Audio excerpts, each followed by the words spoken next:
O jornalista é um escutador. Agora imagina ser repórter e trabalhar com literatura. Será que faz a gente questionar as próprias certezas? Quem vai responder isso não sou eu, não. É esse pessoal que hoje eu estou muito bem acompanhada. Mais uma vez, a seleção aqui, padrão e metro.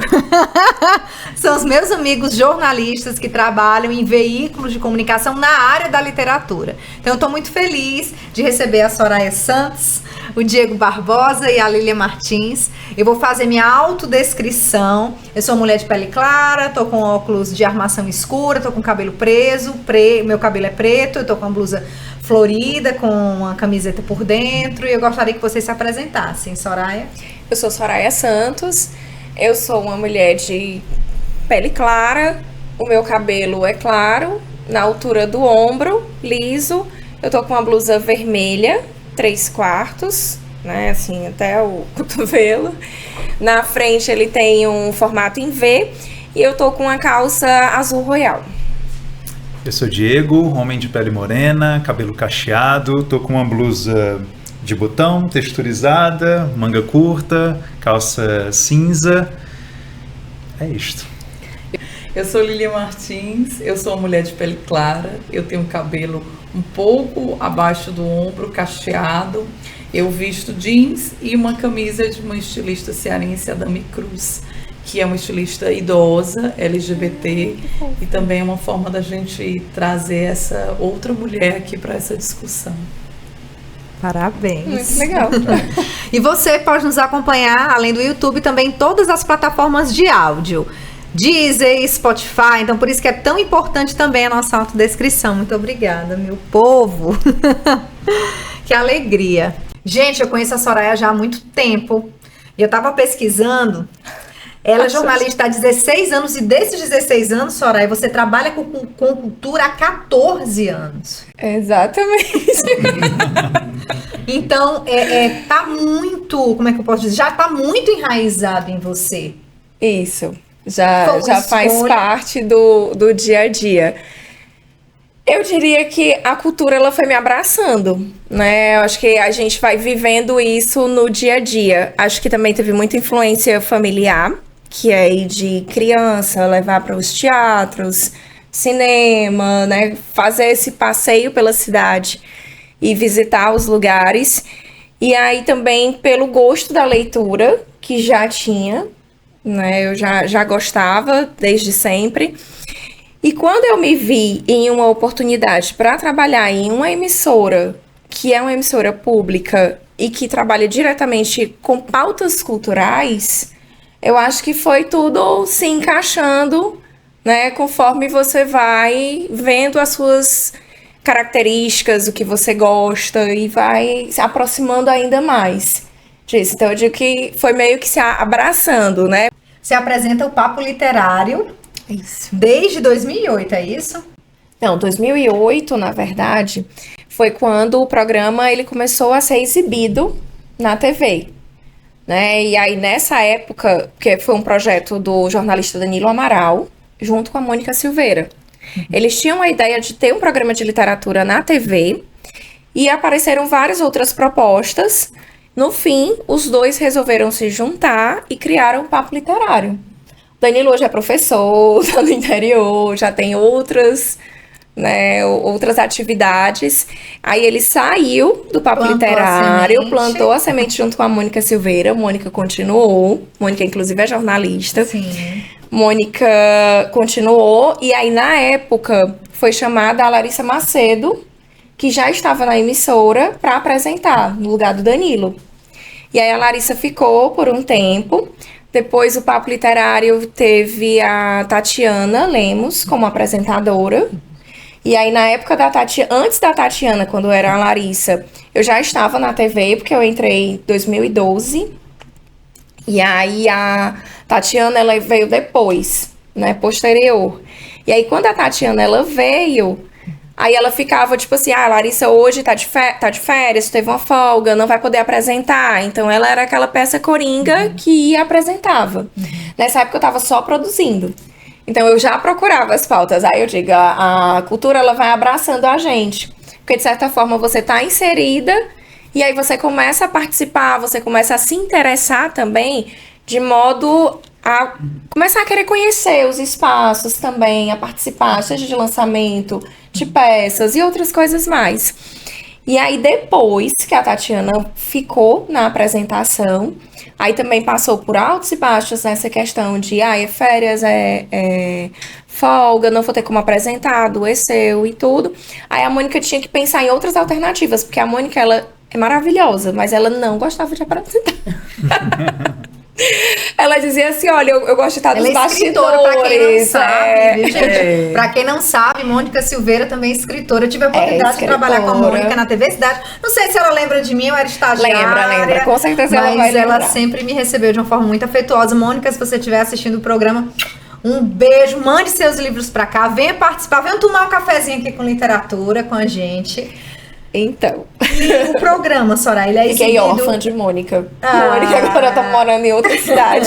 Sim, mas eu já vi ela fazendo algumas participações. Ela tá fazendo um projeto muito bacana lá, que ela tá participando tanto dos clubes de leitura, como também divulgando a literatura cearense, né? Que são os livros dela no Amapá. Maravilhoso. Macapá, e qual é o dia e o horário do Papo Literário? E aí o Papo Literário, ele é todo sábado. O Papo Literário já foi dia de quarta, sexta-feira. A gente sempre vai adaptando e vendo de acordo com o público, né? Qual é o horário que as pessoas gostam? Aí teve gente que disse, 8 horas da noite na sexta-feira não dá, né? Sexta-feira o pessoal quer.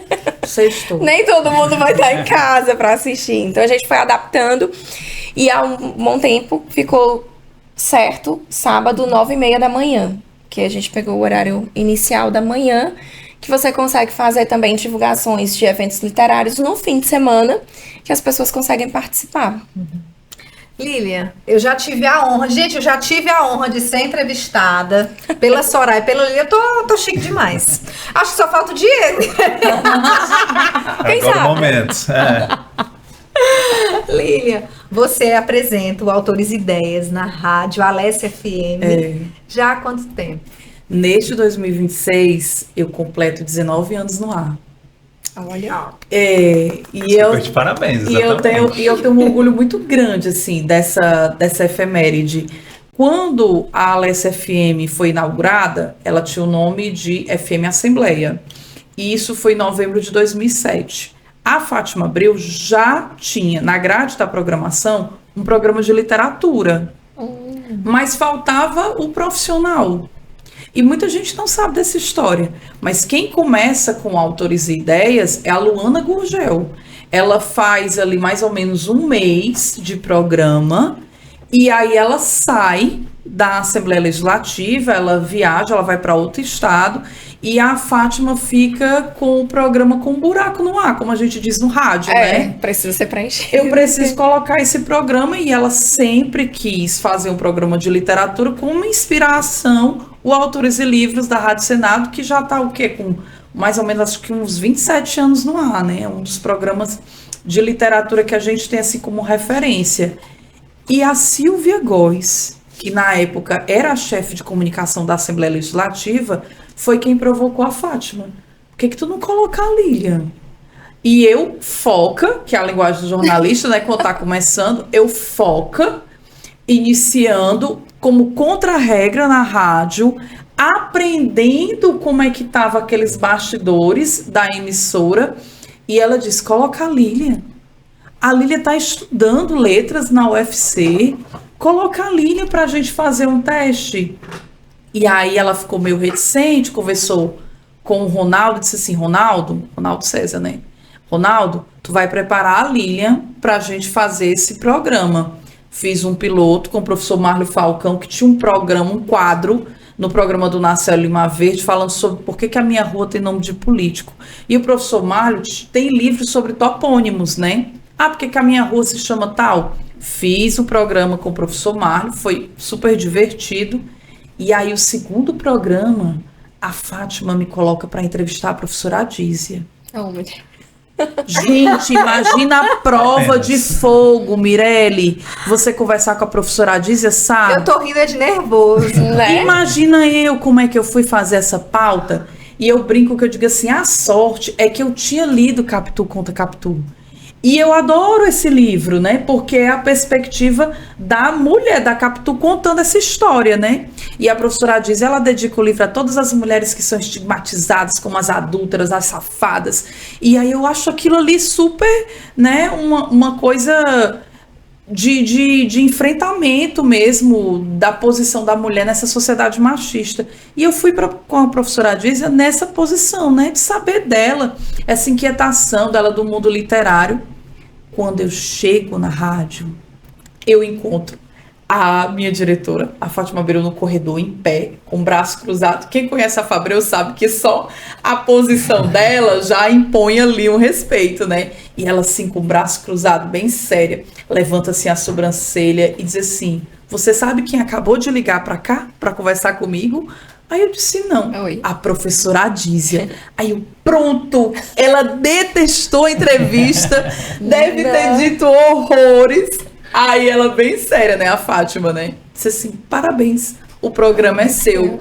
Ela amou a entrevista que você fez, aí super elogiou. Imagina só o tempo, né, o tempo de deslocamento, já foi o tempo da ligação, e ela precisava desse aval. E eu acho que eu tive muita sorte e muito aconselhamento, porque eu aprendi a fazer rádio com esses grandes mestres, né? Então, como a professora Adísia como referência dos grandes debates da Rádio Povo e toda essa equipe maravilhosa de seniores, isso é uma coisa também interessante de colocar, né? A gente vive um momento de muito etarismo, e os veículos de imprensa não fogem a essa regra. Eu aprendi a fazer rádio com uma galera que já vinha de rádio há muito tempo. E para uma jornalista que estava iniciando, foi a melhor experiência que eu tive. De aprender com essas pessoas que são referência e fazer o rádio com essa cara de rádio que a gente defende tanto, né? Como um prestador de serviço, de uma emissora pública que quer jogar a luz para esses artistas que vêm e fazem rádio. Então, para mim, é um orgulho muito grande de estar no Autores e Ideias. Ai, que delícia, gente. Que história bonita, né? Não, e essa chave que foi te dada pela Adísia, sabe? Né? Pense.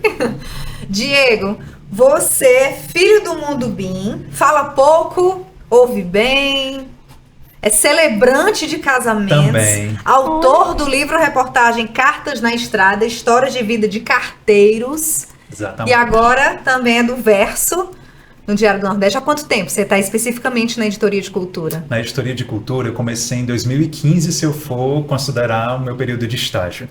Começou então no Caderno 3. retiro agora, porque não é, já há 11 já faz anos. Um tempo. Foi em 2015 que eu iniciei, ainda era o Caderno 3 no Diário do Nordeste, depois houve um processo de integração das redações e aí virou o Verso, mas a perspectiva de tratar de cultura e comportamento é a mesma, né? Houve algumas alterações, mas o sentido, a linha editorial permaneceu.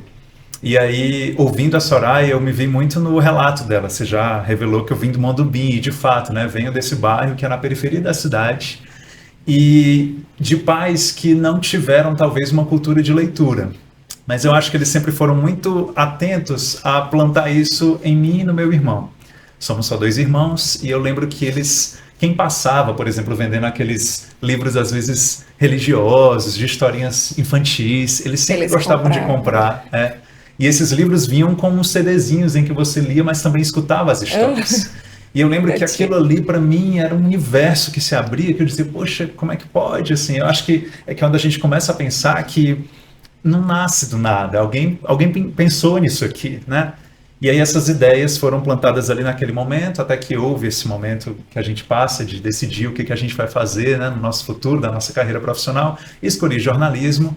Acho que dentro já na perspectiva do jornalismo, em algumas aulas, alguns professores, sobretudo acredito aqui na Ana Rodrigues, que foi minha orientadora do livro, né, Histórias de Vida de Carteiros. Maravilhosa, né? Também muito. É uma honra, né, lidar com a Nayana. E aí ela foi muito astuta, talvez, e disse assim, olha, tem uma vaga lá no Diário do Nordeste, por que você não tenta para a editoria de cultura, lidando com Delano Rios, Adriana Martins, né, que eram os editores à época, e eu disse, vamos tentar. Acabou que deu certo, e eu acho que já no princípio, Delano Rios, sobretudo ele, sempre foi uma pessoa muito atenta à literatura, a autores, a autoras, a pessoas que circulavam, o próprio Delano escreve também, Então, e ele, de alguma forma, talvez percebeu isso em mim também. E eu lembro que no Caderno 3, durante algum tempo, nós ficávamos nessa posição. Ele escrevia sobre algumas coisas, eu escrevia sobre outras. Obviamente, eu não era setorista de literatura, mas existia ali um trato diferente, um trato especial que eu acho que ele soube notar em mim, e eu acabei alimentando e sendo alimentado devido a esse investimento dele, né?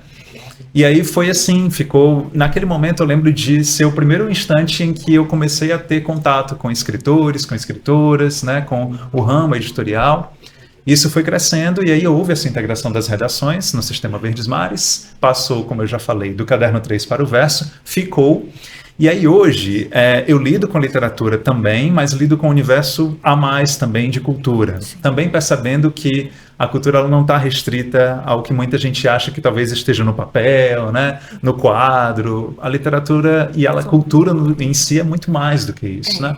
Então, muitas vezes a gente sai da redação para encontrar outras pessoas que estão colocando o livro, né, e as leituras e a palavra, sobretudo, para frente. Então, são 11 anos aí dessa estrada. Parabéns. Eu estava olhando uma postagem recente do Diário do Nordeste que falava assim, espaços de Fortaleza que oferecem descontos ao substituir exemplares por um cafezinho ou por algo em troca, enfim, pontos de troca de acesso à leitura.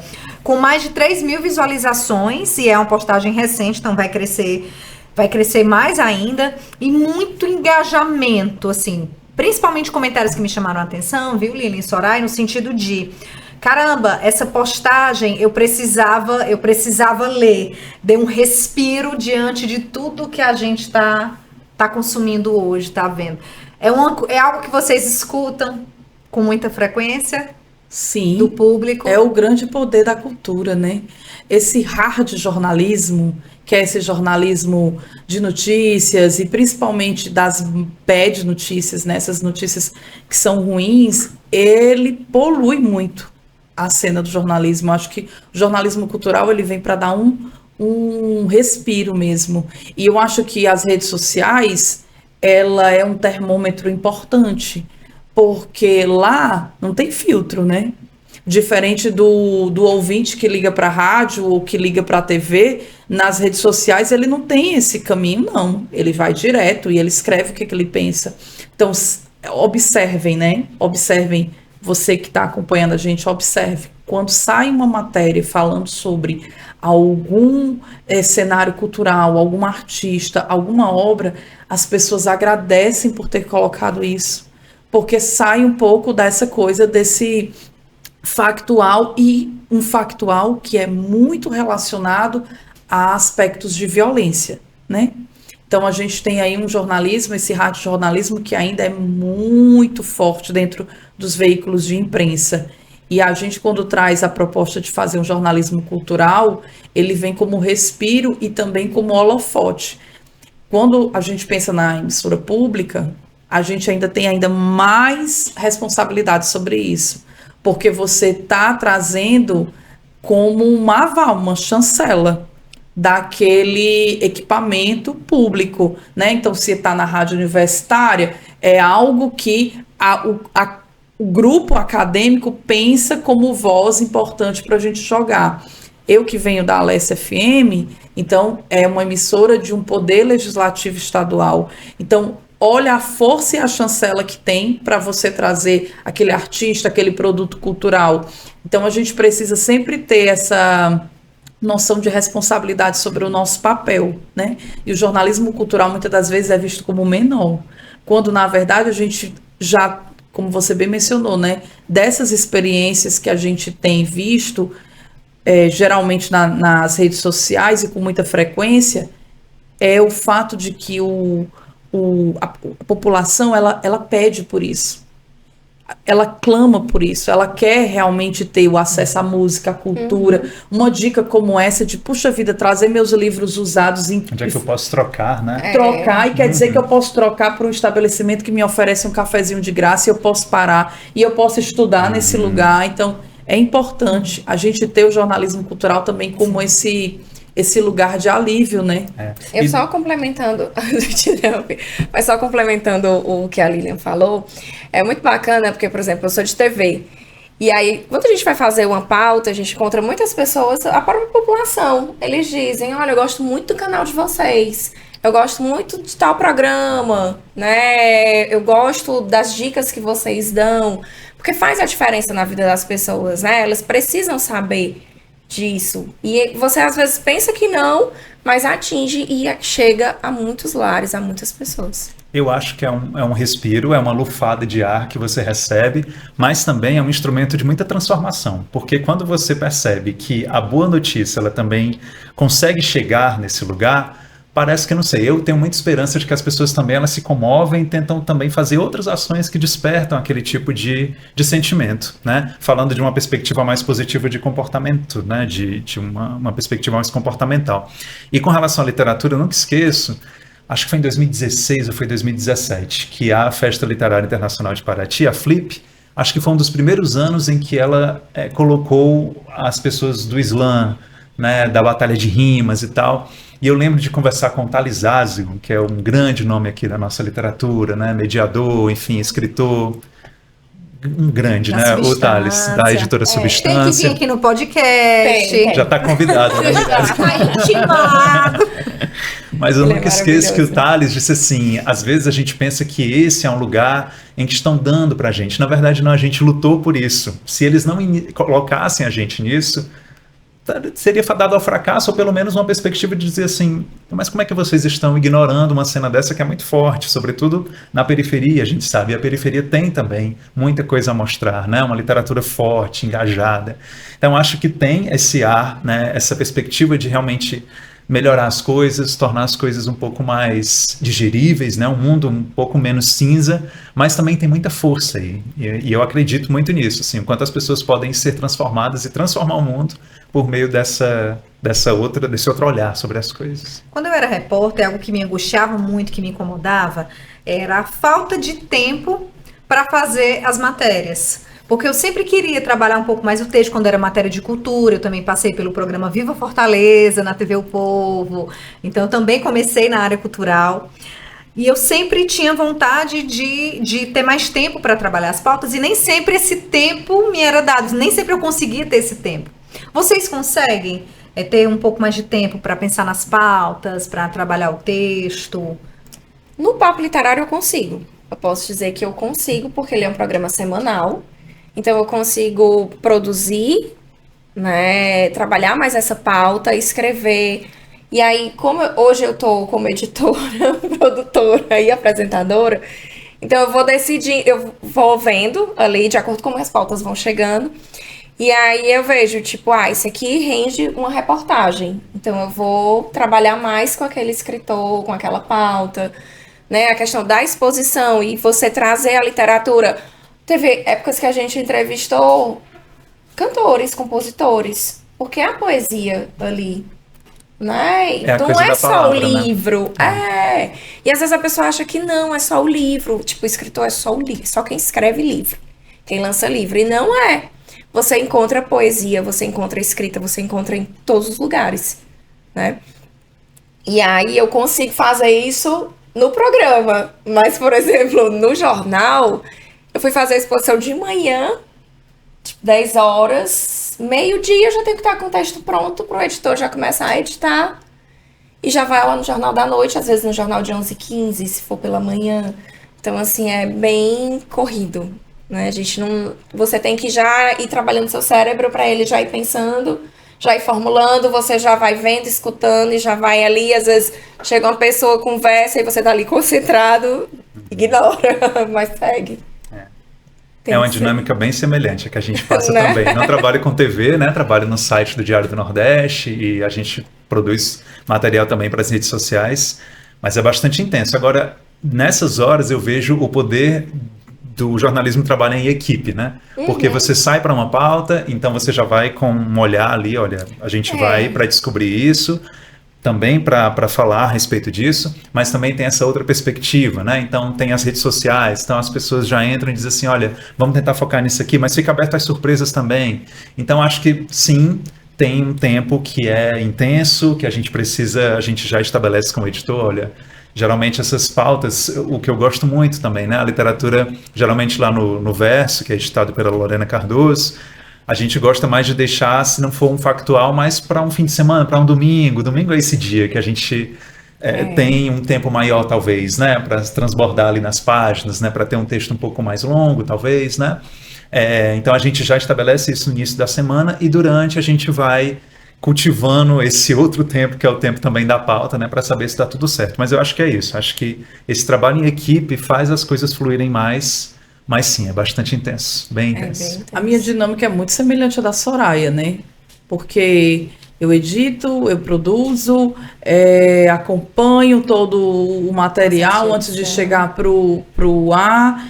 Então, a gente faz tudo, né? E ainda sou a pessoa que escrevo pro streaming, porque hoje o programa ele não está só restrito ao rádio, né? Depois do advento da pandemia, a gente ganhou o mundo. Então, a gente migrou para essas multiplataformas, para os streamings. Então, eu que também estou lá, tá? Eu acabo que a gente assume esses diferentes papéis. Mas é um programa semanal. Então, eu consigo dar conta naquela semana de fazer essa pauta. E é interessante, Mirelle, porque você falou sobre a questão do tempo. Quando o Autores e Ideias começou, lá atrás, que eu ia entrevistar os escritores, eles chegavam e diziam assim... Eles não estavam acostumados com um programa de 1 hora para literatura, né? Então, eles diziam assim, então tá bom, você vem aqui e a gente vai falar ali rapidinho, vou separar aqui 15 minutos... Eu disse, não é 15 minutos, não. A gente tem que ter um momento de 1 hora, porque a entrevista, o programa dura 1 hora, então eu tenho que gravar aí mais ou menos uns 45, 50 minutos. Ele, quê? 50 minutos que eu, escritor, vou ter para falar sobre o meu livro? É sério isso? Eu disse, é sério isso. Então, no início, as pessoas vinham com desconfiança, porque não era dado tempo para que um autor pudesse discorrer sobre sua obra, sobre como é que aquele livro foi pensado, gestado, e pensar, por exemplo, se for um escritor mais experiente, ele dialogar sobre a carreira dele. Então, isso não existia. Então, quando a gente começou, foi muito interessante, porque as pessoas olhavam com desconfiança. Ainda mais porque chegava uma jovem, né? Imagina eu, menina velha, novinha, chegava e eles olhavam e diziam assim, picha velha dessa, ela vai saber nada, né? Como é que essa menina vai... Me mandaram uma estagiária, já tinha até aquele escritor que me via assim, né? Como certo, né? Me mandaram, foi uma estagiária, não vai render nada. Então, é engraçado hoje, né? Mas no início eu sofri muito, porque as pessoas não tinham muita confiança em mim, no meu trabalho, e muito menos na emissora, porque as pessoas diziam assim, é para onde, minha filha, essa gravação? Eu disse, é para a Rádio FM Assembleia. Assembleia de Deus? Aí eu dizia, não, é da Assembleia Legislativa do Ceará. E agora a Assembleia tem rádio? Então, foi muito engraçado. Hoje a gente acha engraçado, mas eu sofri. Não, eu sofria. E eu brinco, né, que eu digo, hoje é muito bom você poder se dedicar a um programa semanal, né? Você ter esse tempo para poder receber bem o escritor, articular bacana a sua pauta, para que ele também se sinta valorizado, né? De chegar e dizer assim, puxa vida, é alguém que se preocupou em ler o livro, porque eu faço isso. É isso que eu ia dizer, né, Lilian? Você também tem um tempo hábil para mergulhar na obra da pessoa, essa leitura, né? Sim, claro. Né? Para conhecer essa linguagem, e isso enriquece muito. Eu gosto de poder trazer a pessoa para conversar comigo, o escritor, a escritora, mas eu gosto principalmente de que ela se sinta confiante em fazer essa entrevista, porque eu me dediquei para ter aquele momento com ela, com ele, né? Então, isso faz com que a gente consiga render um programa melhor. Então, eu consigo ter esse tempinho, sim. Diego, como você consegue pautas assim tão inusitadas, tão diferentes, conseguir realmente personagens que que eu fico pensando, como foi que ele descobriu? As pessoas chegam até vocês ou vocês descobrem realmente essas histórias? Como é que... Tem um pouco das duas coisas. Eu acho que em 2022 eu ganhei uma coluna sobre histórias de amor. Então eu virei o homem mais apaixonado da redação, assim, né? E aí vem muito isso. Primeiro começou essa perspectiva de a gente já partir de algumas histórias, eu já sabia, ou sei lá, alguém que me falou. Mas com o tempo você acaba sendo a pessoa do amor, né? A pessoa desse tema. E aí eles chegam e a gente sempre estimula. Lá no fim da minha coluna eu sempre coloco: envie a sua história para o meu e-mail, qualquer que seja a história e o amor, a gente quer publicar. Então chega, mas Mirelle, tem uma coisa também muito de você querer viver a cidade. Eu acho que tem uma coisa no jornalismo, sobretudo agora, que é muito redação, né? É o espaço de estar confinado numa redação, entre quatro paredes.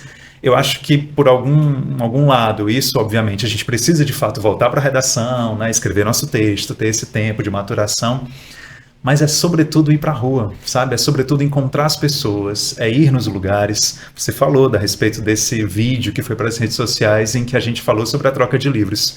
Quão diferença fez a gente ir nesses lugares, entrevistar essas pessoas, ver como é que isso procede, porque isso muda tudo.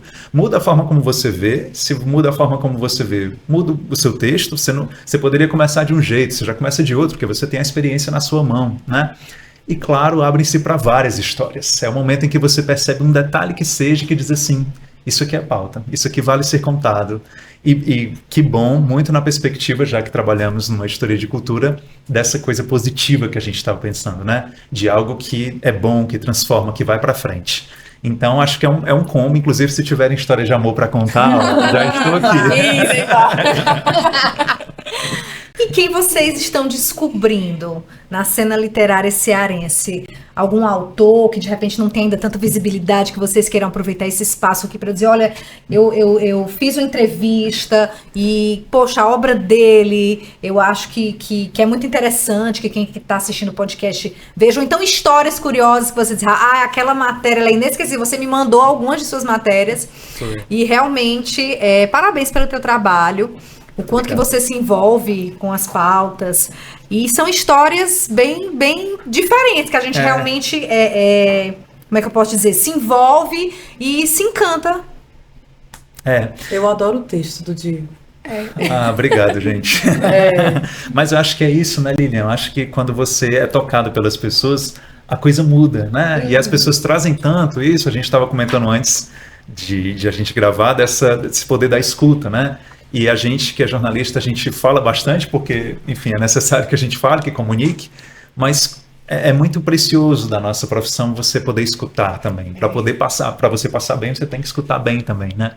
E aí, entrando na tua pergunta, eu lembro de um escritor que eu ouvi tanto ele falar bem da coisa que ele fazia, e quando você lê, você percebe também que há uma textura diferente ali. Eu lembro que é o Tiago Noronha. Tiago Noronha escreveu um livro chamado O Primeiro Parágrafo das Memórias de um Louco, salvo engano, acho que esse é o título. E sabe o escritor que vem pronto, que você diz assim: esse aqui vai brilhar, já está brilhando. E eu lembro de ter essa percepção e recomendo para todo mundo. Esse é um livro de crônicas em que ele passeia aqui por Fortaleza. O foco talvez não seja propriamente a cidade em si, são muito essas experiências que ele vive, mas contado de um jeito tão delicioso, assim, sabe, que você viaja. E você acaba tendo também, já que ele atravessa essas diferentes paisagens da cidade, querendo saber mais sobre Fortaleza, né, sobre a sua própria cidade. Coisa que muitas vezes a gente nem conhece, alguns cantinhos, né, que existem, que pela perspectiva de outra pessoa vem, né? Então, se for para dar uma recomendação, pensando aqui só num nome, no primeiro nome, seria o Tiago Noronha. Legal. Me colocou numa sinuca de bico, né? Porque eu recebo muita pauta. Gente. O que é ótimo. Né? Mandem mais. O que é ótimo. E eu tenho uma planilha de Excel. E aí eu vou organizando, tentando organizar.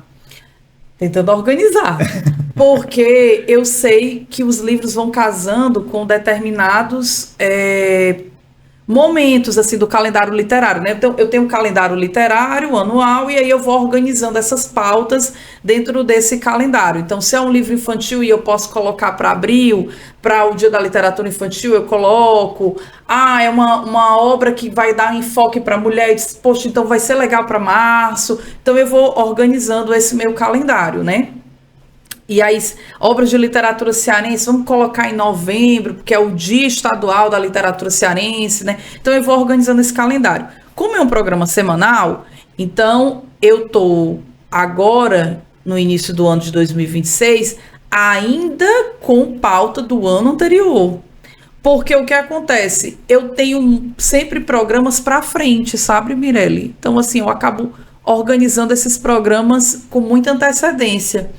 E aí eu recebo muito material. Então, você me falar de escritores, eu acho que tem escritores que são estreantes, né? Que merecem esse olhar de destaque. Mas eu acredito também que tem escritores que já têm um pouco mais de experiência e que não emplacaram ainda na cena nacional, porque a gente sabe que uma coisa é um escritor, outra coisa é o mercado editorial, né? É diferente. Total. É totalmente. O mercado editorial, ele quer engajamento, ele quer like, ele quer o algoritmo, porque ele precisa de vendas.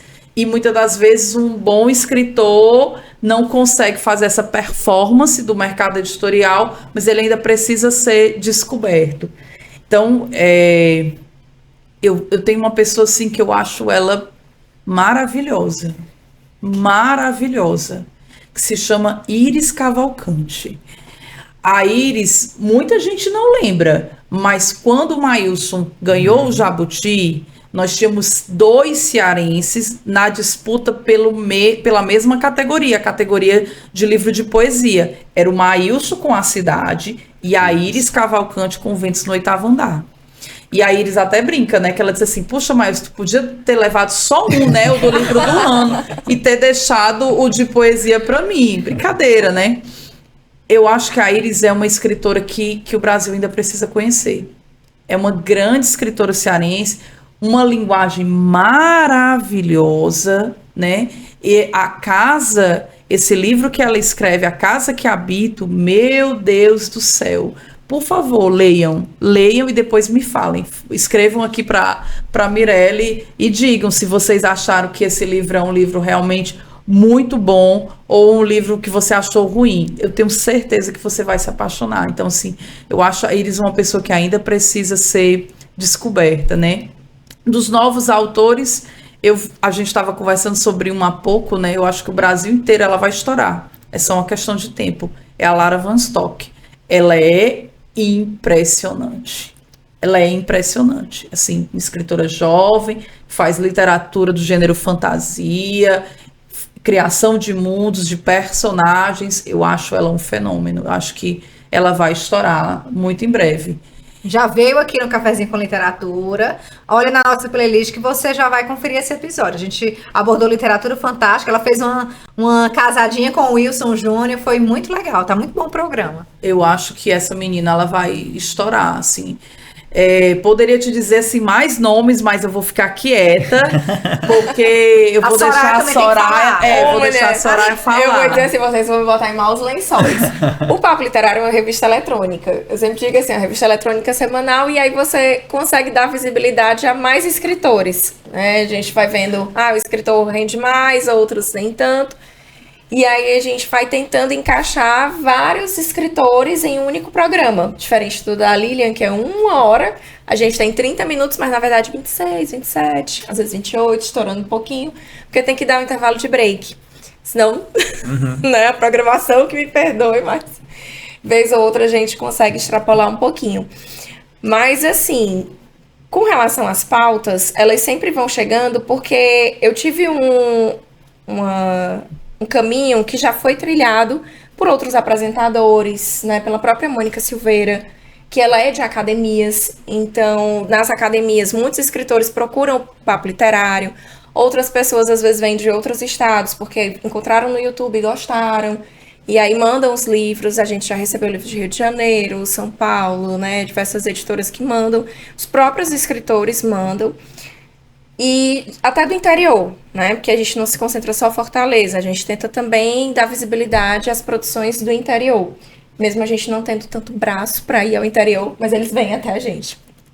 Então, assim, se eu for listar um escritor, eu vou me comprometer muito. Dois. Mas são muitos. Eu poderia citar, por exemplo, Angélica Sampaio. Angélica, ela tem um trabalho fantástico, inclusive ela tem uma editora independente. A Sol, Sol Literário. Que agora tá com o prêmio, né? Tem o prêmio. Exatamente. Isso, e aí, por conta do prêmio, outros escritores também foram contemplados, né? E lançaram seus livros. Deixe-me pensar, escritores. Gosto muito do Lira Neto. Lira Neto, a gente fez um programa grande com ele. Mas esse já é consagrado. Esse daí eu acho que é exterior. Mas esse eu acho que é unânime, porque ele cativa, né, de diversas formas. Iris Cavalcante tem um livro dela recente que ela disse que escreveu sem pontuação, né? Ela foi desafiada. A Casa que Habito. A Casa que Habito. Acho que Iris é do interior, de Guaramiranga, de né? Batureté. Mesma terra de Nilton Maciel. Iris é fantástica. Ana Miranda também. Então, assim, eu vou citar. Ela tá fazendo o que a gente não fez, viu, Lilian? Jogando. E ela tá falando os nomes de quem ela é fã. Aí ela coloca a gente numa situação complicada. Fica difícil. Porque as pessoas vão dizer, por que você não citou a gente? Olha danada, Soraya. Mas eu poderia citar vários. Por exemplo, tem escritores que estão iniciando, né, que eles trazem uma nova vertente, são escritores que não são escritores jovens, com seus 40, 50 anos, que também trazem boas leituras, literaturas fantásticas, né? Eu acho que a literatura, ela facilita muito esse acesso também, né, de você conseguir colocar para fora e publicar, e nunca é tarde para as pessoas escreverem, né, colocarem ali os seus livros. Posso citar a Mirelle, que eu já li alguns livros, o livro dela que tá aqui. Li, reli várias vezes. A própria Mônica escreve muito conto, poesia, e eu gosto muito de contos. Eu sou fã da Mônica. Fiz oficina com a Mônica Silveira, então tem muitos livros dela que às vezes as pessoas não conhecem e estão aí disponíveis. E se eu for pensar mais, gente, eu vou sair dizendo o nome do povo. Que coisa boa, né? Isso significa que a nossa literatura, olha só, né? A Linda Lemos, a Linda é fantástica, ela lançou um livro, né, que ela diz assim, era uma história que estava guardada há 40 anos, contando um pouco da história do filho dela, que ele tem o transtorno do espectro autista, né, e ela bate muito nessa pauta, a questão da aceitação dos pais e tudo. Ela também escreve outras antologias crônicas, enfim. Tem uma turma muito boa. Eu acho que a gente tem que valorizar também as produções cearenses. Sim, e aí o Papo, ele foca muito nisso. Falando em escritores cearenses, pra gente finalizar nosso episódio de hoje, não poderia terminar o Cafezinho com Literatura de outra forma, senão homenageando Isabel Costa, jornalista do Vida e Arte. Senti muita sua falta nessa mesa aqui. Todos nós falamos em você, mas está aqui sua obra, Pité, que eu tive a honra de comprar na Bienal, autografado. Ai, que bonito. E o livro é lindo, né? Parabéns pelas matérias, pelas obras também. Você fez falta, mas esteve presente. Não, à toa estava ali, né? Pra dizer que ela estava. Todo tempo, então. E a Isabel, ela, durante muito tempo, teve o Leituras da Bel, né? O blog, que eu escrevi. Muita gente legal escreveu, a Sara Cintiq, o Bruno Paulino, a Zélia Salles, que a gente está falando dos nomes, né? Vou aproveitar também para lançar aqui o nome dos meninos. E aí, muitos de nós escrevemos para o blog da Isabel Costa, né? O Leituras da Bel. E aí, muita coisa a Isabel também aproveitava pro Vida e Arte. E eu escrevia sobre música e literatura, né? Então, assim, era muito legal, porque dava esse match com essa cultura do rádio, né? De você estar no rádio e também estar falando sobre literatura. Então, trazer a Isabel é também dizer que a Isabel está presente na minha própria história, tá? Então, mandar um beijo pra Bel. Todo mundo manda beijo pra Isabel. Um beijo pra você, Bel. Ô, gente, obrigada pela presença de vocês hoje aqui. Se vocês quiserem deixar as redes sociais de vocês, pra quem tá nos acompanhando, passar a seguir também. Mandar pautas. Por favor. Ah, sim, tem várias. Inclusive, eu tenho uma. Aquela. O Vinícius, né, tá falando da questão de livros, de cultura, a questão mesmo da história afro, né? E aí ele tem tanto do Baobás, como também histórias quilombolas. E recente teve uma comunidade quilombola em Caucaia, né, que eles receberam certificação e tudo. Então acho que vale você trazer para discussão, de repente, o pessoal da comunidade de Caucaia, o Vinícius e outros escritores, para a gente debater um pouco também sobre essas pautas relacionadas. Tá registrado. Legal. Primeiro, eu queria agradecer por esse momento e pela oportunidade. Mirella, é um trabalho fantástico e parabenizar as meninas pelo trabalho também, que acompanham e que sou fã. Acho que é isso que a gente precisa para deixar com que a literatura da gente cresça, né, e evolua e esteja sempre na pauta do dia. Então, acho que encampemos assim, essa luta, enfim, continuemos. O meu e-mail é diego.barbosa@svm.com.br, né? O SVM de Sistema Verdes Mares. Então manda pauta de literatura, história de amor, recebo tudo. E o meu arroba no Instagram é @disbarbosa. Legal. Bom, para você ouvir o Autores e Ideias é fácil, né? Quem está no Ceará é só sintonizar no rádio 96,7, Alesse FM. Também dá para ouvir no stream do Alesse Play, da Assembleia Legislativa do Estado do Ceará. Mas a gente também está no Spotify, a gente está no Deezer e é tudo gratuito, tá? Não precisa ter conta. Você vai lá, procura podcast Autores e Ideias e consegue ouvir esses programas da pandemia para cá, né? Os anteriores, bom, a gente não consegue. Já são 19 anos, então imagina aí como é que é colocar tudo isso numa nuvem. Mas para quem está no rádio, é só sintonizar 96,7 às terças-feiras, às 20 horas, e às sextas, às 23, é a reprise. Mirella, eu quero muito agradecer, viu? A gentileza do convite, da gente poder conversar um pouquinho sobre o nosso trabalho, dizer que não me senti numa entrevista, me senti realmente fazendo um bate-papo, estou entre amigos, né? Isso também é uma coisa muito positiva. Acho que o jornalismo cultural, ele aproxima, inclusive nós que fazemos o jornalismo na cidade. Então, assim, estou muito feliz a gente estar conversando um pouquinho. Espero que as pessoas tenham conhecido mais sobre essas histórias de bastidor que faz o jornalismo acontecer, né? Não é só o que a gente publica, não. É o que está por trás Sobretudo. Da matéria, é o que está por trás da produção do rádio. Isso é muito importante. As redes sociais do Papo Literário. Pronto, as redes sociais. Você pode ir, @Papo Literário TVC. O meu é @Sorastos, Sora, STOS. O Papo Literário, ele vai ao ar todo sábado, 9h30 da manhã. E a gente espera vocês, claro, né? Nessa revista semanal, sempre tá aí pronta para receber os escritores, mandem suas cartas. Né? A gente está num ponto bem central ali na Oswaldo Cruz, com a General Tertuliano Potiguara. Então, quem quiser escrever, procura. E agradecer o convite, claro, né? Pra gente estar aqui ao lado de todos vocês, maravilhosos, compartilhando pautas. E eu acho que a gente também acaba bebendo um pouco da fonte do outro, né? Acompanhando o programa da Lilian, aí eu disse, esse escritor ainda não entrevistei. As pautas do dia. Então, assim, a gente vai sempre um ajudando o outro, de certa forma, mesmo que não diretamente, mas através dos seus programas, e auxiliando aí a divulgar ainda mais esses escritores nacionais, locais. Posso só dar mais informação, que eu falei das minhas redes sociais, mas a gente está lá no Diário do Nordeste, que é o VS Espaço de Cultura e Comportamento, olha só. @Diário do Nordeste nas redes sociais, a gente também está em todas as plataformas, e a minha coluna ela sai quinzenalmente, às terças-feiras. Então saiu nesta semana, daqui a 2 é só aguardar mais um pouco.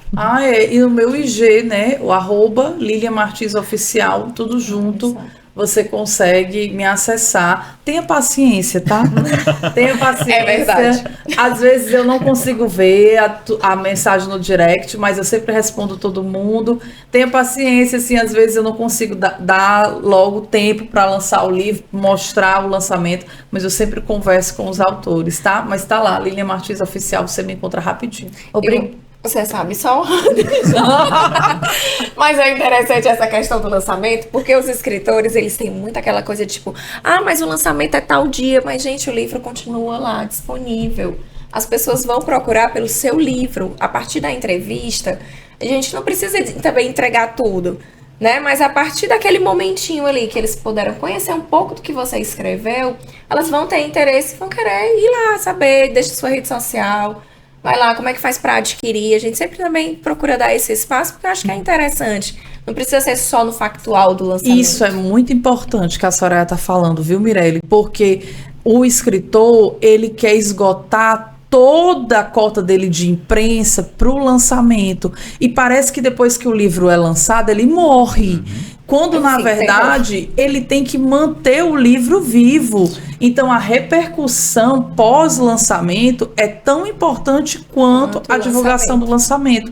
Então, conseguir uma entrevista no Papo Literário depois do lançamento é super legal. Falar no Autores e Ideias, conseguir uma matéria no DN, conseguir uma matéria no Povo, é uma forma de manter o livro vivo, atuando. Então, isso que a Soraya está mencionando é importantíssimo. Até uma forma também de fazer com que o escritor tenha uma outra visão sobre conseguir espaço na mídia, né? Obrigada, Luz, por ter liberado a Soraya. E obrigada a você pela companhia. Beijo, tchau.